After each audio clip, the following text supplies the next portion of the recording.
Assalamualaikum warahmatullahi wabarakatuh. Salam sejahtera untuk kita semua. Di video kali ini kita akan berbicara tentang mengapa tagihan listrik kita tiba-tiba melonjak naik, padahal pemakaian listrik kita di akhir bulan lalu itu biasa-biasa saja atau tidak ada yang berubah. Dalam setiap akhir bulan atau sekitar di atas tanggal 25 sampai akhir bulan, itu para petugas pencatat meteran PLN itu berkeliling rumah-rumah mencatat berapa jumlah KWH pemakaian para pelanggan-pelanggan PLN itu.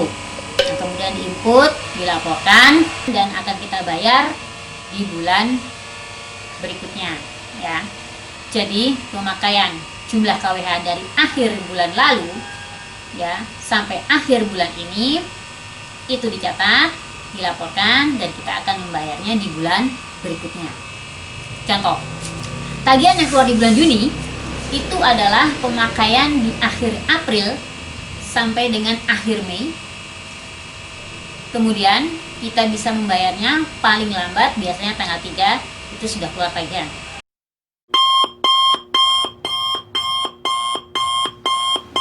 Ya, kadang-kadang tanggal 1 juga sudah keluar. Kadang-kadang bahkan sampai tanggal 4 baru keluar. Ya, untuk hal ini tiap daerah itu bisa berbeda-beda ya. Tergantung bisa jadi tergantung bagaimana rajinnya para petugas PLN, entah itu yang petugas pencatatnya atau penginput datanya. Nah, itu tadi gambaran pemakaian listrik pasca bayar.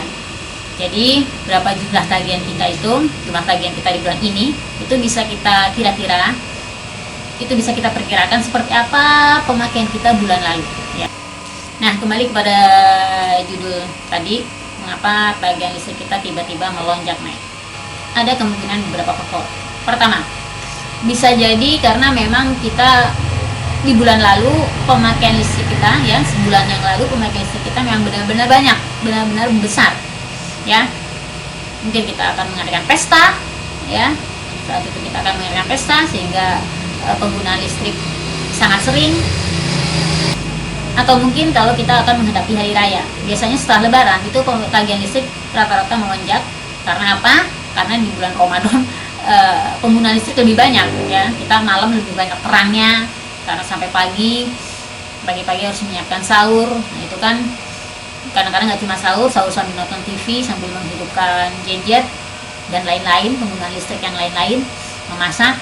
Nah, itu menyebabkan karena sebulan itu pemakaian listrik itu lebih banyak, maka setelah Lebaran itu biasanya pemakaian listrik melonjak.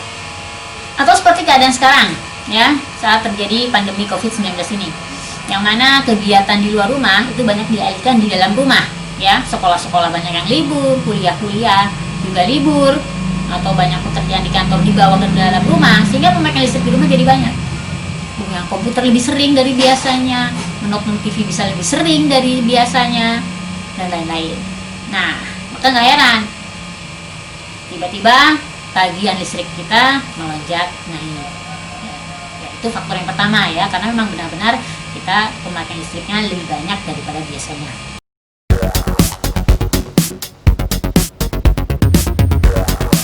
Kemudian faktor kedua itu bisa jadi karena human error, ya, karena kesalahan manusia, kan? Bisa saja para petugas PLN melakukan kesalahan pencatatan jumlah KWH yang dilaporkan, sehingga tagihan yang kita bayar itu tidak sesuai dengan pemakaian sebenarnya. Yang mengakibatkan bisa saja kita berhutang dengan PLN atau PLN yang berhutang dengan kita. Kita berhutang dengan PLN itu berarti ada KWH yang harusnya kita bayar tapi tidak tercatat di tagihan. Atau PLN yang berhutang dengan kita, ada jumlah KWH, jumlah KWH yang belum kita pakai itu sudah dicatat dan masuk ke dalam tagihan. Ya, seperti itu. Ya, namanya human error. Kalau terjadi seperti itu, kita bisa melaporkan ke pihak PLN, ya. Ya, bisa mengkoreksinya, PLN bisa mengkoreksinya dan kemudian kita bisa membayar sesuai dengan tagihan, sesuai dengan pemakaian. Untuk gambarannya jadi begini. Begini ya, kita nggak nyadarin beberapa bulan kemarin, mungkin kita dalam beberapa 5 bulan terakhir, 6 bulan terakhir hanya membayar sekitar 200.000. Terus tiba-tiba di bulan ini melonjak naik menjadi 600.000 atau 700.000, dan kita menganggap itu kesalahan PLN. nggak sesuai. Soalnya sebenarnya nggak segitu, kita biasanya kita nggak segitu bayarnya, kok tiba-tiba jadi segitu, jadi banyak. Padahal yang terjadi bisa saja beberapa bulan kemarin, ya mungkin beberapa 5 bulan kemarin yang hanya 200.000 itu sebenarnya yang kita bayar tidak sesuai dengan pemakaian sebenarnya. Pemakaian sebenarnya bisa saja lebih besar dari itu. Akhirnya sisa KWH yang belum dilaporkan itu, yang merupakan akumulasi dari beberapa bulan sebelumnya, itu dimasukkan ke tagihan bulan ini, yang mengakibatkan tagihan menjadi meledak mendadak. Bisa perhitungan tagihan listriknya seperti ini ya. Di dalam tagihan listrik tersebut, stand meter akhir menunjukkan angka 41.909 dan stand meter awal menunjukkan angka 41.739. Jadi, jumlah KWH yang dipakai di bulan tersebut adalah 41.909 dikurangi dengan 41.739 sama dengan 170 KWH. Harga per KWH untuk R1 strip 1300, VA adalah Rp1.467,28 per KWH. Jadi, tagihan bulan Juni 2020 adalah 170 KWH dikalikan dengan Rp1.467,28 sama dengan Rp249.437,6. Nah, angka ini kemudian ditambah dengan biaya-biaya lain seperti PPN, PPJ, denda, biaya admin, dan lain-lain. Maka dibulatkan menjadi 281.382 yang harus dibayar pelanggan. Nah, ketika tagihan yang dilaporkan kurang dari pemakaian sebenarnya, maka akan menyisakan sisa KWH yang itu berarti pelanggan tersebut berhutang dengan pihak PLN. Misal, pemakaian jumlah KWH yang dilaporkan adalah 170 KWH. Tetapi pada kenyataan sebenarnya, pemakaian listrik pada bulan tersebut adalah kurang lebih 200 KWH. Akibatnya, pelanggan PLN tersebut berhutang sekitar 30 KWH di bulan itu. Dan bila ini terjadi dalam beberapa bulan, misalnya 3 bulan,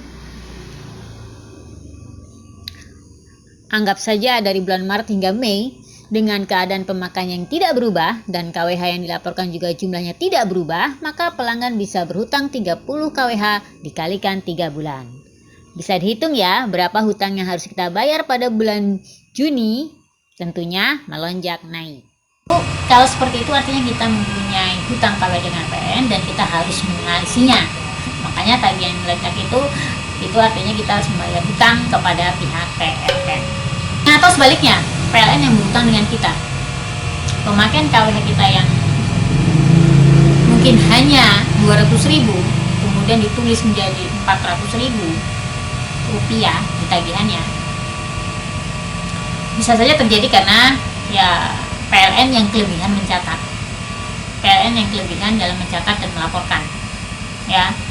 Karena mungkin keberadaan meteran PLN kita itu sulit dijangkau, mungkin ditutup di dalam gerbang, jadi ketika PLN datang itu melihatnya sulit, jauh, sehingga dia mengira-ngira, sehingga dia hanya mengira-ngira saja atau melihat dari jauh, yang mana ya, pandangannya bisa saja salah dalam membaca meteran, atau keadaan kaca meteran yang buram, sehingga ya PLN juga bisa salah mencatat angka-angka, membaca angka-angka meteran itu. Yang bisa saja seperti itu. Kalau hal itu terjadi, kita bisa melaporkan.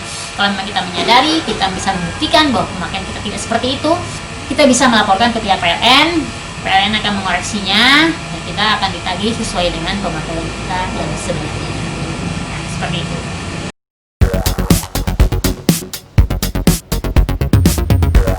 Jadi tidak ada istilahnya ya pemakaian kita melonjak naik itu karena kita ikut menyumbang buat orang-orang yang dapat diskon PLN gratis ya, seperti yang terjadi pada beberapa bulan ini.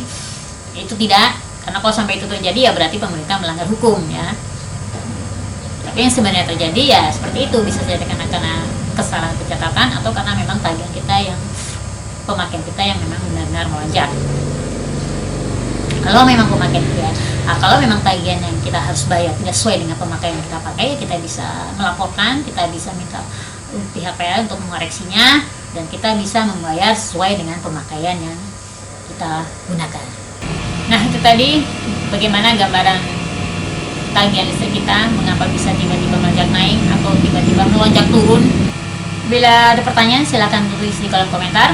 Bila ada yang kurang berkenan dengan apa yang saya sampaikan, mungkin bisa silahkan tulis di kolom komentar. Kita bisa diskusikan lagi bersama-sama. Dan saya mohon bila Anda berkenan dengan video-video yang ada di channel YouTube ini, silahkan subscribe channel YouTube ini dan jangan lupa untuk menekan tombol loncengnya. Oke, terima kasih. Bila ada sumur dilarang, jangan lupa untuk menumpang mandi. Semoga umur kita panjang sehingga kita bisa selalu berjumpa lagi. Terima kasih. Wassalamualaikum warahmatullahi wabarakatuh.